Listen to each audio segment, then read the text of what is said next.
Alors, l'intelligence du tyrannosaure, la prétendue stupidité du tyrannosaure, je pense que ceux qui pensent que le tyrannosaure était stupide n'auraient pas trop aimé se retrouver en face d'un tyrannosaure vivant. Mais bon, les questions d'intelligence sont évidemment extrêmement relatives et difficiles à estimer. Il n'y a guère que l'homme qui pense que le fait d'avoir un gros cerveau soit un avantage évolutif dans l'évolution de la vie sur Terre.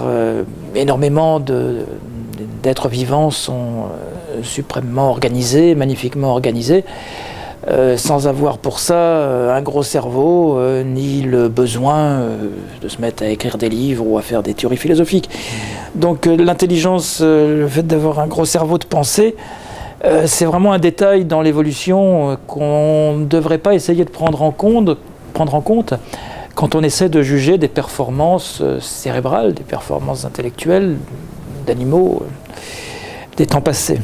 Donc ceci mis à part, on connaît le cerveau du tyrannosaure, on peut faire des moulages internes, ou aujourd'hui faire des scans de l'intérieur du crâne d'un T-Rex, d'un tyrannosaure, et donc avoir une image assez précise de ce à quoi ressemblait son cerveau. Alors le cerveau du tyrannosaure, il est très différent du nôtre. Il est moins gros, mais il n'est pas non plus ridicule en taille. Et ce qui est le plus développé chez lui, c'est la partie du cerveau, à la fois du cerveau lui-même et puis en amont du cerveau, la partie qui servait à l'olfaction, à renifler, à sentir.